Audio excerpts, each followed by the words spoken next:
Kenneth was a 16-year-old teenager with an above-average intelligence and an unhealthy curiosity for the deep web, the unknown space that exists below the internet's surface, inaccessible to anyone but the most daring among us. He had heard whispers of its contents, dark, disturbing images and videos, unbelievable, ever more so unbelievable accounts of criminal activity, and wanted nothing more than to discover what lay beneath for himself. Kenneth one day decided to ignore his classmates' warnings and delve deep into the forbidden corners of the internet, a place they all called the dark web. As the 15-year-old boy opened a browser and typed in the familiar, albeit slightly disconcerting address, his curiosity piqued, but he held strong to his newfound courage. Kenneth encountered the usual assortment of websites with cryptic titles, the kinds of titles that would make most people switch off and move on. He eventually located a forum with the words "Danger, do not enter" scrawled in giant red lettering below. Kenneth felt a rush of adrenaline, and both curiosity and fear surged through him as he clicked the hazardous link.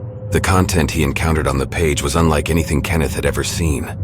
Menacing images and videos of unimaginable gore and violence were the order of the day, and the more he scrolled through, the more it seemed like reality was distorted into something unrecognizable. Videos of humans performing seemingly impossible feats were plentiful, along with videos claiming to document upper echelons of government conspiracy. Kenneth's stomach churned with a mix of fear and fascination as he clicked through an array of seemingly infinite horrors. Eventually, the site froze. The shock induced a wave of nausea, and as Kenneth reached for the power button on his laptop. Before he could press it, however, an all-too-familiar noise filled the small room. His laptop's camera had sprung to life, granting him a view of the inside of his own home. Kenneth noticed a loose cable draped across his shoulder. A face blinked into view, a male dressed in a black leather jacket and a menacing sneer on his face. He addressed Kenneth directly, his voice a deep, gravelly tone. How would he know this information? How was the man on his laptop? Kenneth tried to avert his gaze, but he felt glued to the spot. He racked his brains for any viable escape method, but realizing he was trapped, he finally managed to build up the courage to speak. "Who are you and what do you want?" Kenneth asked, trying not to tremble. "I think you already know who I am," the man said. "I'm the one who hacked into your laptop. It was easy seeing as you're so interested in exploring the deep web. Now you're mine and I can do whatever I want with you." Kenneth felt his heart drop. He had been warned by his friends to stay away from the dark web, and now this stranger had access to all of his personal information. "Look, I don't know what you want with me," said Kenneth, "but can we just pretend I wasn't ever here? I won't ever come back to this site again, I promise." The man chuckled wickedly. "No can do, Kenneth," he said. "You think I didn't know where you go to school or where you live? I know more than you want me to know. Now you'll do as I say or else I'll come find you." Kenneth felt the weight of dread settle on his shoulders. He had no choice but to comply with his hacker's demands.